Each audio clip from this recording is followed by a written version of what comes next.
अभी हम अररिया जिले के भड़गामा थाना क्षेत्र के खुठा बैजनाथपुर पंचायत वार्ड संख्या 1 में है, जहां पर 26 फरवरी को मोहम्मद सुहेल की सड़क हादसे में मौत हो गई है। मोहम्मद सुहेल कमाने के लिए गया था बाहर, लौटते वक्त में मुजफ्फरपुर पूर्वी चंपारण के आसपास उनकी सड़क हादसे में मौत हो गई। उनके साथ 2 लड़के और भी थे, जिनकी अभी हालत क्रिटिकल है और फिर दोनों अभी अस्पताल में इलाजरत है। उनकी घर की स्थिति को देखिए और फिर आपको हम आगे बताएंगे। ये देख लीजिए, ये इनका घर है और इस तरफ देख लीजिए, बस ये घर है, दोनों घर है, इसी घर में वो रहते थे। यही देख लीजिए, ये मोहम्मद सुहेल का आशियाना है और मेरे हाथ में देखेंगे तो फायर की कॉपी है और फिर FIR दर्ज की गई है थाने के अंदर। जानकारी मिल रही है कि सुहेल 4 भाई थे और चारों भाई में सबसे बड़े थे। उम्र थी इनकी 18 साल की। 18 साल की उम्र में अपने जो परिवार और अपना पूरा जो घर है उनको अपने कंधों पर संभाल रखा था। वही इकलौता कमाने वाले थे। बाकी जो 3 भाई हैं उनसे छोटे थे और फिर उनके गुजरने के बाद अब देखिए घर वीरान हो गया है। इसके साथ ही जानकारी मिल रही है कि उसके जो पिताजी और माताजी हैं, मम्मी और पापा जो हैं, वे डायबिटीज़ से ग्रसित है ना। वो 2-3 साल से लगातार इलाज करवा रहे हैं। उनकी भी हालत सही नहीं है। 5-6 महीने पहले उनकी शादी हुई थी। पत्नी भी अभी बाहर में ही है और उनका इतने कम समय में दुनिया से चले जाना कहीं न कहीं इस परिवार के लिए बहुत बड़ा आघात पहुंचा है। क्या कहेंगे, कैसे उसकी मौत हो गई और इस परिवार का जो वारिस है अब कौन होगा? अब तो भगवान इस परिवार का वारिस है, खुदा अल्लाह ही है इस परिवार का वारिस है। बाकी तो छोटे छोटे बच्चे हैं जो 3 को बच्चा हुआ है। बाकी जो एक था मजदूरी करा तो वह भी चला गया इस दुनिया से। बहुत बड़ा दुख की बात है अभी ये। और इसका मम्मी पापा कमाने वाला कोई नहीं बचा है और दोनों इसका मम्मी और पापा डायबिटीज़ से पीड़ित है। बहुत ज़्यादा परेशान रहते हैं, मेडिसिन खा रहे हैं। जो बाकी जो 3 भाई हैं उनके तो छोटे हैं कि बड़े हैं? छोटे भाई हैं, तीनों छोटे हैं, छोटे हैं। हम उनकी जो मम्मी है उनसे बातें करेंगे, समाज के लोगों से बातें करेंगे, इस पंचायत के मुखिया, सरपंच और समाज सेवी सभी से बातें करेंगे। उस पर उन सभी की प्रतिक्रिया लेंगे कि आखिर वे इन पर क्या कहते हैं। जो कि ये जो घटना है काफ़ी दुखद है और इस घटना के बाद सभी मर्माहत हैं। आइए हमारे साथ। जब वो वहाँ से आ रहे थे तो बात हुई थी आपकी, क्या बोले थे वो? कहल कि बढ़िया से रही, हम बुहर तक में पहुँच जेबो और कुछ नहीं कहल का, मैं बात नहीं कर लिए। अब देखिए इसकी क्या स्थिति होगी, कैसे ज़िंदगी ये जिएंगे। हाथ मेहंदी अभी छूटी नहीं है, हाथ की मेहंदी अभी तक धुली नहीं है, देख लीजिए। और फिर पति दुनिया को छोड़ कर चले गए। अब तो ज़िंदगी बोझ लगने लगेगा आपको। एको को बालो बच्चा नहीं चाहिए, जिंदगी जी लेवे। 5-6 महीना तो बियाह के बेबे कर लियो। केकरा देखे दई राजमान भई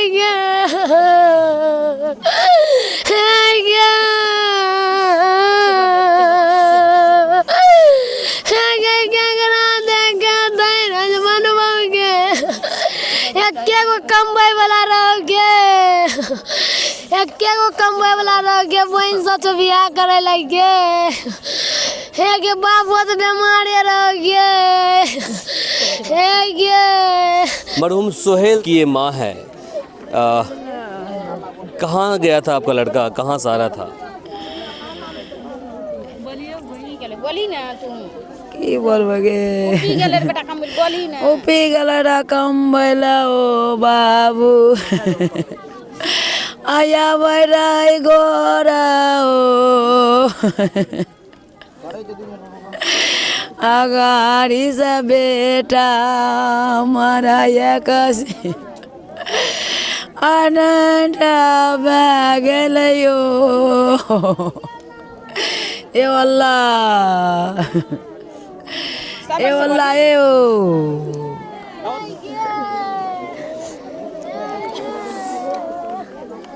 बाकी अब हम चलते हैं जो समाज के बाकी लोग हैं उनसे जानते हैं कि आखिर उस पर इनकी क्या प्रतिक्रिया है। चूँकि जिस तरह से घटना घटित हुआ है, किसी भी इंसान का दिल पसीज जाएगा, पत्थर इंसान का दिल भी कहीं न कहीं रो देगा। और फिर इस जो महिला है उसकी ज़िंदगी अब कहीं न कहीं अब बर्बाद हो चुकी है। अब बाकी समाज से बस इतना ही कहेंगे कि उनकी ज़िंदगी बाद में आबाद दे। ये घटना 26 फरवरी की है और करीब तकरीबन 8:30 या 9 बजे सुबह की बात है जी।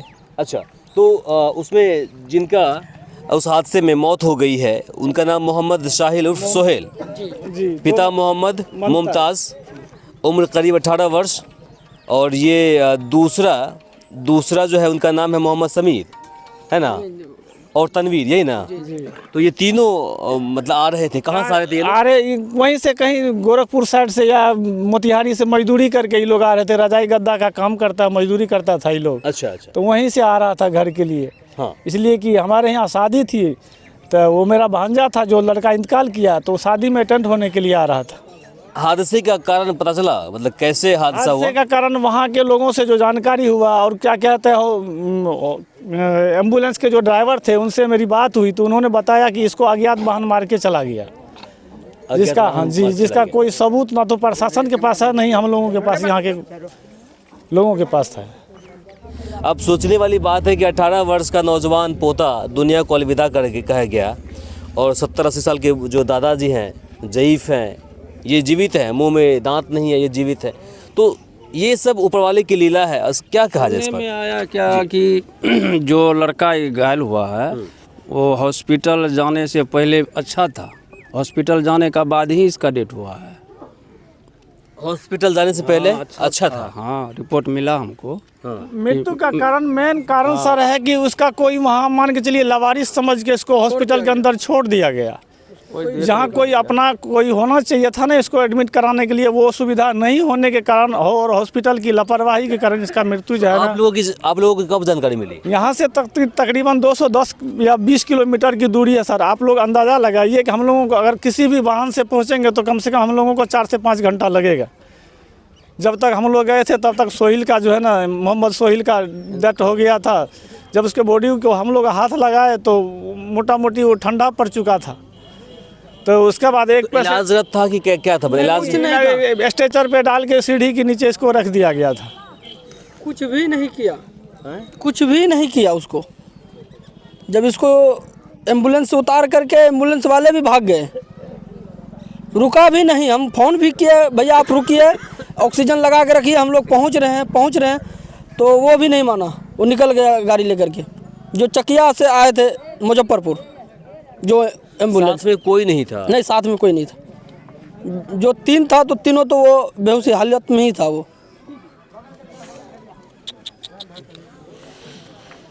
सोचने वाली बात है, लापरवाही, डॉक्टरों की लापरवाही की वजह से, व्यवस्था की लापरवाही और डॉक्टरों की लापरवाही। वहाँ पे कोई पानी देने के लिए भी नहीं था।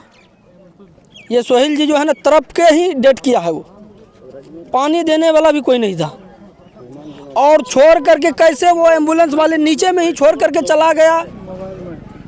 एम्बुलेंस का नंबर किसी के पास में है? आपके पास तो है ना, बात किया था हमने, एम्बुलेंस वाले से बात किए थे। हम लोगों को देखिए, हम लोगों को जानकारी प्रशासन के द्वारा, चकिया थाना के प्रशासन जो है उनके द्वारा जानकारी मिली थी। इसलिए कि सोहेल अहमद के साथ में जो मोबाइल था उन लोगों के पास है, उससे उनका मोबाइल का नंबर ट्रैक करके वो लोग हम घर पे कॉल किया कि ऐसे ऐसे जो फलां नाम का आदमी है उसका हालात बहुत सीरियस है। 3 आदमी एक्सीडेंट हुआ है, जिसमें एक का हाल बहुत सीरियस है, 2 का अभी कुछ उम्मीद है। आप लोग अगर नहीं आइएगा तो नहीं बचेगा, मर जाएगा वो। तो प्रशासन के द्वारा हम लोगों को जानकारी मिला। फिर बाद में हम लोग उसी नंबर पर प्रशासन से मदद मांगने की कोशिश किए, जानने की कोशिश किए थे। लेकिन प्रशासन का हाव बहुत आपको बिहार में मालूम है सर, कि अगर इंसान के बोलने से वो लोग अंदाज़ा लगा लेता है कि ये लोग किस तरह की परिवार और किस परिवार से बिलोंग करते हैं, उसी हिसाब से वो लोग फिर उन लोगों के साथ बात करते हैं। तो हम लोगों को मोटा मोटी कोई भी जानकारी ढंग से नहीं मिला। तो हॉस्पिटल का नाम किसी तरह हम लोग पता किए, फिर मोबाइल के माध्यम से उसको क्या कहते हैं जानकारी लेके किसी तरह हम लोग पहुँचे वहाँ। 3 से 4 घंटा, 4.5 घंटा हम लोगों को वहाँ लगा। मुमताज़ साहब, आपके बेटे की मौत हो गई है, कैसे हुई, क्या जानकारी मिली, कहाँ से आ रहे थे वो तो आ रहे थे वहाँ से, गोरखपुर से। गोरखपुर से आ रहे थे? ऊपी से। क्या काम करते हैं वहाँ पर? क्या काम करते थे वहाँ पर? वहाँ पे रुई का मशीन दे रखा है। रुई का मशीन था। ओह, तो जब वहाँ से चले थे तो क्या बोले थे आपको? बात हुई थी आपसे उनकी? बात हुई थी, करीब 9 बजे बात हुई थी से हम लोग यहाँ फलना जगह पे हैं। अच्छा। हाँ, उसका बाद आधा घंटा 10 मिनट के बाद फ़ोन आया हॉस्पिटल से, एक्सीडेंट हॉस्पिटल से। थाना से फ़ोन आया था, थाना से, हॉस्पिटल से, थाना से। कितने लड़के हैं आपको? मेरे पास तो 4 लड़के थे। 4 लड़के थे, उसमें से एक की मौत हो गई है, अब 3 बचे हैं। तो कमाने वाले कैसे हैं? कमाने वाले कोई नहीं। कमाने वाले कोई नहीं है, वही कमाने वाले थे। हाँ, वही कमाने वाले। हम 2 साल से बीमार रहते हैं।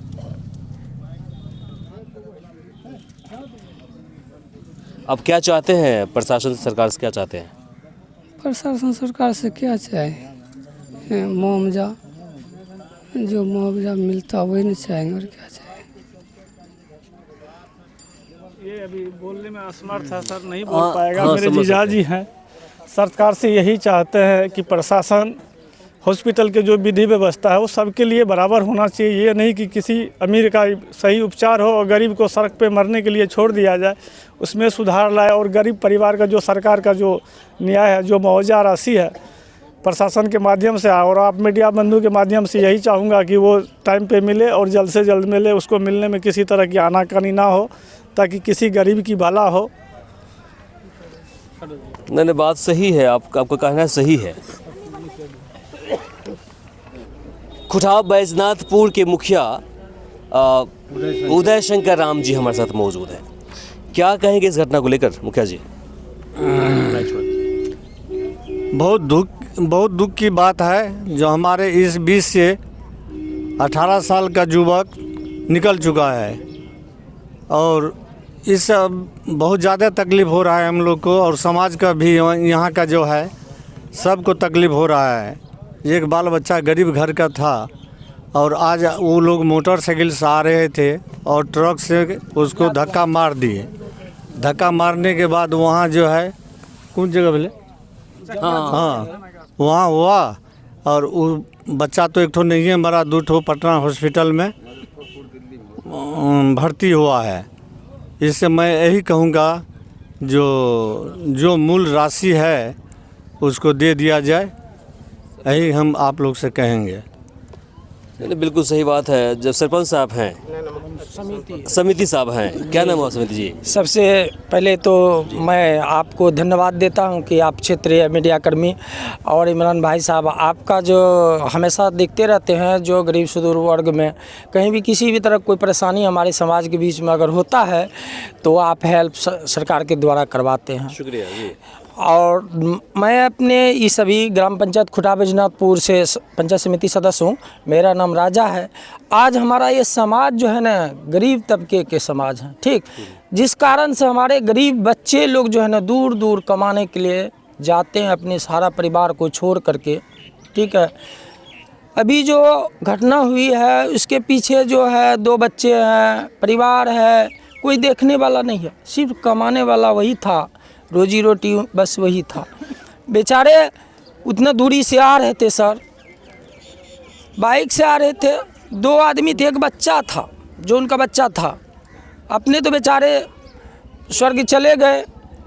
जैसे भी भगवान का जिस तरह से अज्ञात वाहन के द्वारा घटना किया गया, और हम तो इस घटना जो हुई है ना सर, इस सरकार का भी थोड़ा सा लापरवाही देते हैं कि कम से कम रोड पर जो है ना सुविधा के लिए हर तरह से प्रशासन शासन के द्वारा व्यवस्था करवाया जाए, ताकि हमेशा कोई बाइक जो चला रहे हैं ना, कोई किसी को ठोकर नहीं मारे। आज अज्ञात वाहन के द्वारा ठोकर लगने से गरीब बच्चा जो है ना सर का डेथ हुआ और एक घर उजड़ा। हम सभी समाज बहुत दुखी हैं, बहुत दुखी हैं सर, जिसका कोई हम लोग हिसाब नहीं दे सकते हैं। आप देख रहे हैं हम लोग का चेहरा और सभी का फेस से ही पता चल रहा है इमरान साहब कि हम लोग गरीब हैं, और गरीबी को तो सरकार हटा नहीं रहे हैं। हम लोगों को दूर दराज जाना ही पड़ता है। हम लोग समाज में हिंदू मुसलमान सभी एक हैं, एक बन के रहते हैं, ठीक है। क्या कहेंगे, इस घटना से इतना दुखी है। अब लेकिन अंतिम में यही कहना चाहेंगे सर कि जो भी घटना हुई है, सरकार के द्वारा जो भी अनुदान की राशि पीड़ित को दिया जाता है, पीड़ित परिवारों को दिया जाता है सर, आपके द्वारा, आपके माध्यम से शासन प्रशासन में जा कर के जहाँ तक हो सके सहयोग करवावें। और हम अपने जिला के जो वरिष्ठ हमारे जनप्रतिनिधि हैं वहाँ तक हम मैसेज को छोड़ना चाहते हैं और आपके माध्यम से ये मैसेज सुन करके इनका हेल्प जहाँ तक हो करें। और समाज में एक रिक्वेस्ट है सर आपके माध्यम से कि हमारे जो बच्चे हैं ना, आजकल किसी भी समाज के भी बच्चे, हमारे समाज के बच्चे हैं, सही से बाइक चलावें और कोई भी तो असामाजिक खान पान से भी दूर रहें और अपना भी सुरक्षित रहें, दूसरे को भी सुरक्षित रखें। बहुत इतना बढ़िया, ही कह बहुत करके धन्यवाद देता बहुत हूं। बढ़िया अपनी बातें रखी है। ठीक है, अभी समाज सेवी परवेज आलम जी भी हैं, इनसे जानते हैं कि आखिर इस दुखद घटना पर ये क्या कहते हैं। बहुत बड़ी घटना घटित हुई है, साथ ही बहुत ही दुख की बात है, क्या कहेंगे? सबसे पहले आपके चैनल को हम धन्यवाद देंगे कि आप लोग यहाँ पहुँच के ये दुख के घटना में सम्मिलित हुए।